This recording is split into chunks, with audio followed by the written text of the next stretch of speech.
네, 오늘 제목은 성령의 임재를 목격한 사람들이라는 제목으로 말씀을 같이 생각해 보려고 합니다. 우리가 살펴보고 있는데요. 스데반 집사의 순교 이후에 예루살렘 교회에 큰 핍박이 일어나게 되자 초대교회 성도들이 여러 지역, 여러 나라로 흩어지게 시작했습니다. 지난주에 살펴본 것처럼 교회가 잔멸되는 상황이었다라고 말씀드렸죠. 근데 이 잔멸되는 상황을 어떻게 표현했습니까? 마치 멧돼지가 포도밭을 짓밟는 것처럼 큰 어려움을 당하는 상황이었다라고 말씀을 드렸습니다. 그러다 보니 아마도 성도들이 정신없이 흩어졌을 겁니다. 그 중에 7집사 중 하나였던 빌립은 사마리아 성으로 가게 되었는데 사실 그 사마리아는 유대인이 갈 만한 곳이 아니었다라고 말씀드렸죠. 왜냐하면 이방인들과 결혼해서 이 유대인의 순수성을 더럽힌 사람들이라고 유대인들은 그들을 짐승 취급을 했고요. 그렇게 취급받는 것이 싫어서 사마리아 사람들은 유대인들과 상종하지 않았습니다. 관계가 좋을 수 없었죠. 그런데 그곳에 빌립이 도망을 가게 되었고 심지어 그곳에서 사람들에게 복음을 전하기 시작했습니다. 도망자의 모습으로 온 빌립이 유대인 빌립이 복음을 외칩니다. 예수 그리스도가 메시아로 오셨다라고 이 사마리아 사람들에게 말을 합니다. 그런데 그 말을 들은 사마리아 사람들의 반응이 어땠습니까? 사마리아 사람들이 빌립이 하는 말을 듣고 그가 행하는 기적을 보면서 빌립의 말을 따르기 시작했습니다. 심지어 8장 12절 말씀을 보면 빌립의 설교를 듣고 많은 사람들이 세례를 받는 일까지 일어나기 시작했습니다. 보시면 빌립이 사마리아에 왔을 때 뭔가 우월한 모습으로 온 것이 아닙니다. 사마리아 사람들보다 더 멋지고 성공한 모습이 아닙니다. 막 유대에서 도망을 나왔으니까 빌립의 형편이 그렇게 좋지 않았을 겁니다. 더군다나 그는 사마리아 사람들이 싫어하는 유대인이었습니다. 그런데 그런 사마리아에 와서 빌립이 복음을 전했더니 사마리아 사람들이 그에게 나와 세례를 받았다라는 겁니다. 우리는 흔히 예수를 믿고 성공을 하거나 세상적으로 잘 되어야 복음을 전하는 것에 장점이 있다라고 생각을 합니다. 그래서 우리가 기도할 때 무슨 기도를 많이 합니까? 예수 믿는 사람은 꼬리가 되지 않고 머리가 된다고, 그렇게 되게 해달라고 기도를 하죠. 그런데 성경에서 복음을 전하는데 쓰임을 받았던 많은 사람들은 그렇지 않았습니다. 그리고 사실 내가 잘 돼서 복음을 전한다고 하면 그 복음을 듣는 사람들의 관심은 복음 자체보다 누구에게 관심이 많냐면 성공한 그 사람에게 더 관심이 많게 됩니다. 오늘의 기독교는 그래서 성공주의 종교가 되어버린 것 같아 보입니다. 복음은 내 모습과는 아무런 상관이 없습니다. 복음의 증거가 나와 연관이 있다면 그건 복음의 능력이 아닌 게 됩니다. 복음은 성령께서 역사하시는 것이기 때문에 내 모습이 중요한 것이 아닙니다. 복음의 주인공이신 예수님의 모습도 그랬습니다. 예수님은 인간적으로 흠모할 만한 어떤 것도 갖고 계시지 않았다라고 성경이 기록합니다. 그런데 오늘의 기독교는 자꾸만 예수님을 인간적으로 꾸며서 멋지게 만들려고 합니다. 왜 그렇습니까? 자신이 그렇게 되고 싶기 때문입니다. 예수님을 내세워서 자신의 성공을 정당화시키고 싶기 때문이라는 겁니다.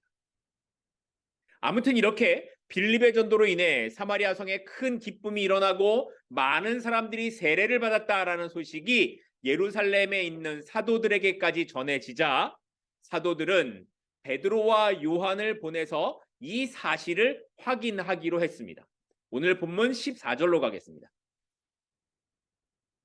예루살렘에 있는 사도들이 사마리아도 하나님의 말씀을 받았다 함을 듣고 베드로와 요한을 보내매 유대인들이 사람으로 여기지 않았던 사마리아 사람들이 있습니다.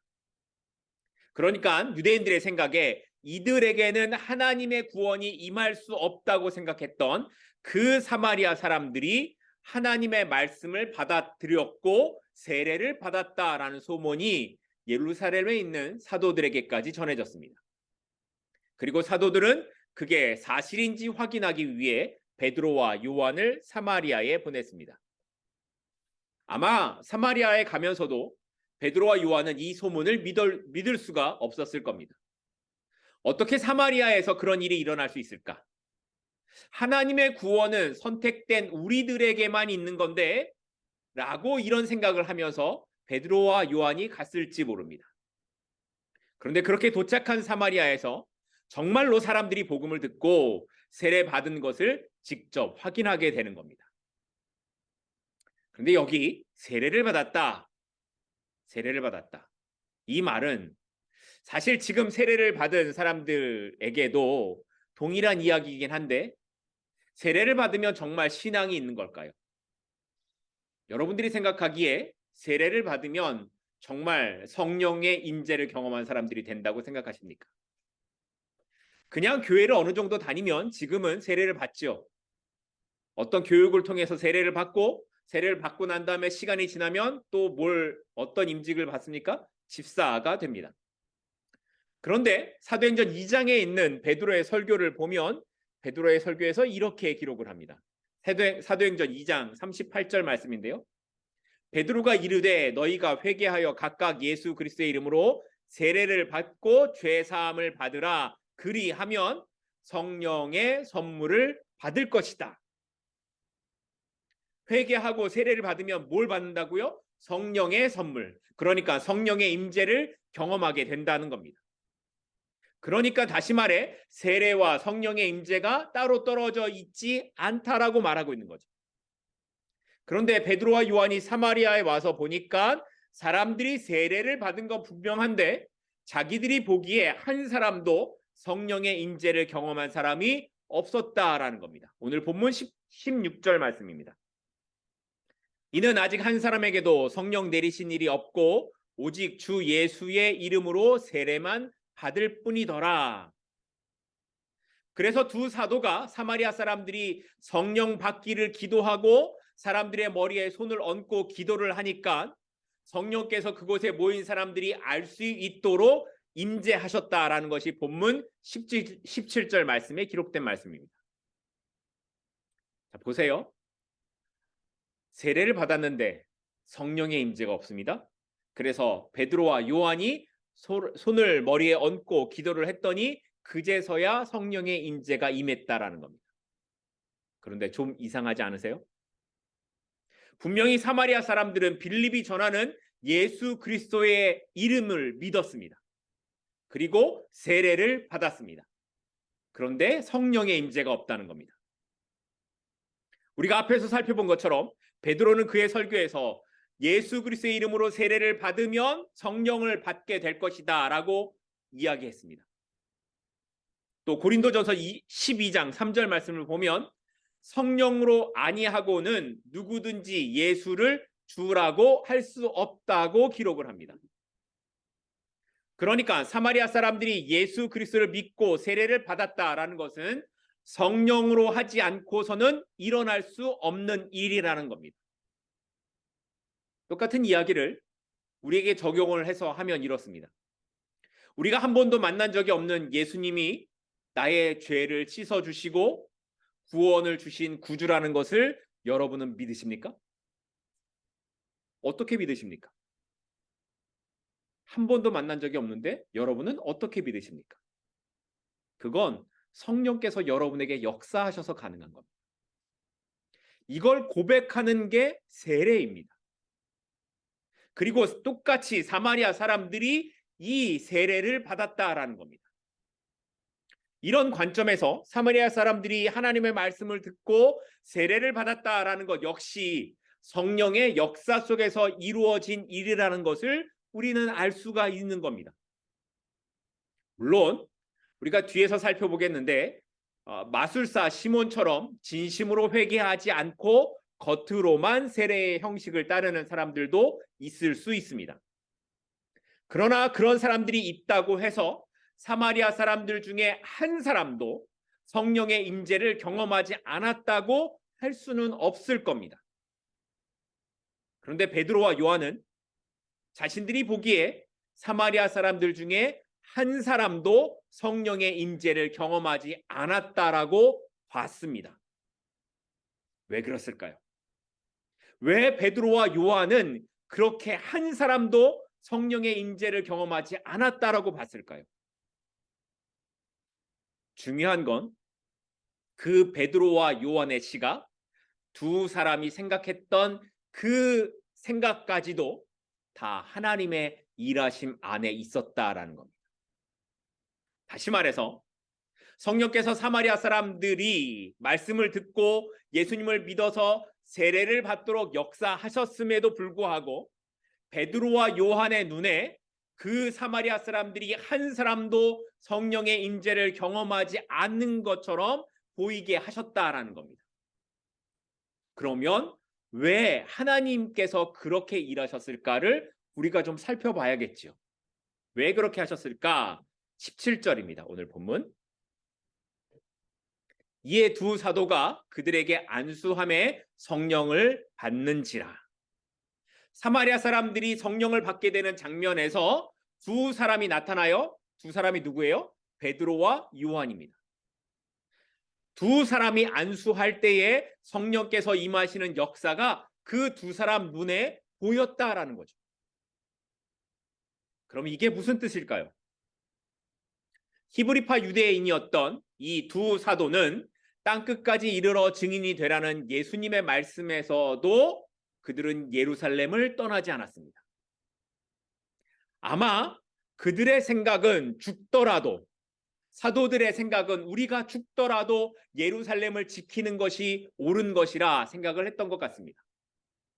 그리고 그들은 그게 믿음이라고 믿었습니다. 그런데 빌립을 통해서 사마리아에 오게 되고 이 사마리아 땅에도 복음이 전해지고 성령의 임재하시는 것을 자신의 눈으로 경험을 하게 되는 겁니다.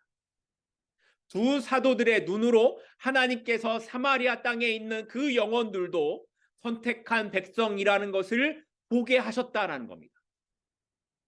그러니까 뭐 하라고요? 니네들 그거 봤으니까 이제 뭐 하라고요?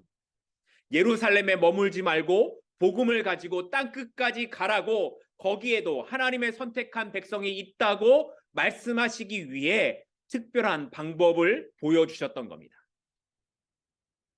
제자들은 직접 예수님을 만났습니다. 예수님과 함께 생활했고 예수님의 말씀을 직접 들었던 사람들입니다. 또한 그들은 성령의 임재를 경험했고 복음을 전하다가 고난도 당했으며 죽음도 두려워하지 않고 주님의 편에 섰던 사람들입니다. 그런데 그들은 자신들이 믿는 신앙이 있었습니다. 하나님의 선택받은 백성이 자신들이고 구원은 자신들에게 주시는 하나님의 은혜라는 거였습니다. 아무리 예수님께서 너희들 땅끝까지 가서 복음을 전하라고 하셨어도 그게 아니라는 겁니다. 우리는 예루살렘을 지켜야 된다는 거죠. 내가 아는 신앙은 그게 아니라는 겁니다. 그래서 하나님께서 이방인들에게 복음을 전하는 사람으로 사도들이 아니라 누구를 세우세요? 사도 바울을 세우시는 겁니다. 그런데 우리도 사도들처럼 이런 신앙으로 혹시 살아가고 있지는 않습니까? 예수님을 열심히 믿고 열심히 신앙생활을 합니다. 그런데 내가 정한 신앙의 테두리가 있습니다. 나의 사상이나 철학 안에서 신앙을 정합니다. 내가 살아온 세월의 경험으로 신앙의 테두리를 정합니다. 내가 따르는 정치색 안에서 신앙을 규정합니다. 그리고 누가 뭐래도 이것이 옳다라고 생각합니다. 성경에서 말하는 것은 듣지를 않습니다. 사도들도 그랬습니다. 그들은 예수님의 말씀도 듣지 않았습니다. 심지어 성령의 역사를 눈으로 봤음에도 불구하고 자신이 정한 그 신앙이 옳은 믿음이라는 그 틀을 깨지 못합니다. 그러나 말씀보다 우선하는 것은 없습니다. 말씀 앞에서는 나의 사상이나 철학이나 내가 살아온 경험까지도 내려놔야 합니다. 올바른 신앙은 내가 가진 틀 안에 말씀을 가두는 것이 아니라 말씀 안에 나를 넣고 다시 세워가는 것이기 때문에 그렇습니다. 말씀 앞에서 우리의 마음이 열려 있기를 기도하십시다. 나의 주장과 생각을 내려놓고 하나님의 말씀만이 나를 사로잡기를 기도하십시다. 그때에 하나님께서 우리를 사용하십니다. 그때 우리가 하나님의 일하심을 보게 될 것입니다. 이렇게 베드로와 요한이 와서 안수를 하자 성령께서 임하시는 것을 목격한 사람 중에 사도들 말고 한 사람이 더 등장을 하게 되어 그 사람이 시몬이라는 사람인데, 성경은 이 사람에 대해 이렇게 소개를 합니다. 사도행전 8장 9절과 10절 말씀입니다. 그 성에 시몬이라 하는 사람이 전부터 있어 마술을 행하여 사마리아 백성을 놀라게 하며 자칭 큰 자라 하니 낮은 사람부터 높은 사람까지 다 따르며 이르되 이 사람은 크다 일컫는 하나님의 능력이라 하더라. 이 시몬이라는 사람은 이 사마리아에서 이미 알아주는 마술사였습니다. 당시 마술사는 우리가 아는 것처럼 무슨 장치나 눈속임으로 보여주는 그런 마술을 말하는 것이 아니라 주술사와 같은 방법으로 병든 사람도 고치기도 하고 귀신도 쫓아내는 그런 일을 하는 사람이었습니다. 그런데 시몬은 그런 마술사들 중에서도 좀 영향력이 컸던 사람인 것 같습니다. 그래서 높은 사람, 낮은 사람, 사마리아 사람들이 시몬의 말에 다 따랐다라고 하죠. 심지어 시몬이 하는 일을 보고 이건 하나님의 능력이야, 이렇게 말까지 했다라고 합니다.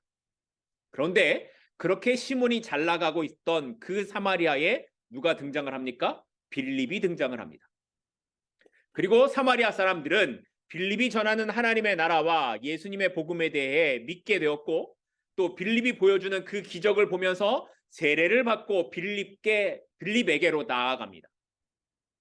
그 빌립을 통하여 성경은 사마리아에 큰 기쁨이 있었다라고 기록을 합니다. 다시 말하면 사마리아 사람들의 마음이 다 누구에게로 옮겨갔습니까? 빌립에게로 옮겨갔습니다. 자, 만약에 여러분이 시몬이라면 그럼 어떤 마음이 드시겠습니까? 마술사 시몬에게 강력한 라이벌이 나타난 거죠. 지금까지 자신을 따르던 사람들이 다 빌립에게로 가고 자신에게 오는 손님이 자꾸만 줄어듭니다. 그러면 시몬이 빌립을 좋아하겠습니까? 싫어하겠습니까? 당연히 시몬이 빌립을 좋아할 리가 없습니다. 그런데 시몬의 반응은 전혀 뜻밖이었습니다. 본문 13절 말씀입니다. 시몬도 믿고 세례를 받은 후에 전심으로 빌립을 따라다니며 그 나타나는 표적과 큰 능력을 보고 놀랐다. 시몬이 뭘 받았다고요? 세례를 받았다고요. 뿐만 아니라 전심으로 빌립을 따라다니기 시작했습니다. 그래도 한때는 사마리아에서 제일 잘 나가는 마술사였는데 자신이 하던 것을 다 버리고 빌립을 따랐다라는 겁니다. 아마 시몬조차도 빌립의 설교를 듣고 어쩌면 새로운 진리에 대해서 알게 되었기 때문일 수도 있고, 자신보다 훨씬 큰 능력을 가진 사람이라고 생각을 해서 빌립에게 머리를 숙이고 들어간 것일 수도 있을 겁니다. 하지만 그럼에도 불구하고 이 시몬은 누구의 강요에 의해서가 아니라 자발적으로 세례를 받았습니다. 그 말은 그가 옛 삶을 정리하고 새로운 출발을 하겠다라는 결단처럼 보여지는 겁니다. 그런데 거기까지였습니다. 그의 본성이 드러나는 데는 시간이 그렇게 오래 걸리지 않았습니다. 베드로와 요한이 와서 사람들에게 안수를 하고 성령의 임재를 경험하는 일들이 나타나게 되자 그때 시몬이 보인 반응은 이렇게 나타납니다. 본문 18절과 19절 말씀입니다. 시몬이 사도들의 안수로 성령 받는 것을 보고 돈을 들여 이르되 이 권능을 내게도 주어 누구든지 내가 안수하는 사람을 성령을 받게 하여 주소서 하니, 사도들이 사람들에게 안수할 때마다 성령께서 임하시는 장면을 누가 목격을 했어요? 시몬이 목격했습니다. 그리고 사도들에게 돈을 내밀면서 그 능력을 나에게 좀 팔아달라고 이렇게 이야기를 합니다. 시몬은 세례를 받았고 전심으로 빌립을 따라다녔지만 진심으로 예수님을 영접한 게 아니었습니다. 단지 시몬은 빌립과 같은 능력이 필요했기 때문이었습니다. 그래서 그를 따라다니면서 어떻게 하면 그 능력을 얻을 수 있을까 생각을 했고, 베드로와 요한에게 그 능력을 얻기 위해 돈을 주고서라도 그 능력을 사겠다라는 생각이 있었던 겁니다. 그 능력을 사서 시몬이 뭐 하려고 했을까요, 그러면? 시몬은 성령이라는 능력을 얻기 위해 얼마를 투자하는 게 적절할까 아마 따져봤을 겁니다. 그리고 성령의 능력을 갖게만 되면 더 큰 돈을 벌 수 있을 것이다 라고 생각을 했을 겁니다. 그동안 마술사로서 사람들의 마음을 끌고 영향력을 행사했던 시몬이었기에 이 사도 베드로와 요한이 보여주는, 빌립이 보여주는 이 능력이라면 자신이 큰 돈을 벌 수 있을 것이다, 이런 계산이 그에게 이미 있었을 겁니다. 시몬은 빌립의 설교를 듣고 어쩌면 처음에 그 마음에 복음의 빛이 비추었을지 모릅니다. 그러나 그 시간이 너무 짧게 끝나고 그는 다시 옛 모습의 사람으로 돌아가 버리고 말았습니다. 이런 시몬에게 그러면 베드로가 어떤 반응을 보였는가? 오늘 본문 20절에서 이렇게 기록합니다. 베드로가 이르되 내가 하나님의 선물을 돈 주고 살 줄로 생각하였으니 내 은과 내가 함께 망할지어다. 여기 베드로가 말하는 은과 함께 망할 것이다 라는 말은 단지 은이라는 것 자체를 말하는 것이 아니라 물질을 대표하는 것을 가리키는 겁니다. 당시에는 은으로 된 화폐가 많이 사용되었기 때문에 베드로는 물질을 대표하는 말로 이 은을 이야기했던 겁니다. 그러니까 하나님의 선물을 돈으로 사려고 하는 내 생각으로 너는 네가 그렇게 좋아하는 돈과 함께 망할 것이다 라고 베드로가 이야기했던 겁니다. 시몬은 성령도 알았습니다. 성령에 임재하는 것도 알았고 그는 세례도 받았습니다. 또 말씀을 전하는 빌립을 전심으로 따라다니기도 했습니다. 그런데 결국 하나님보다 돈을 쫓아갑니다.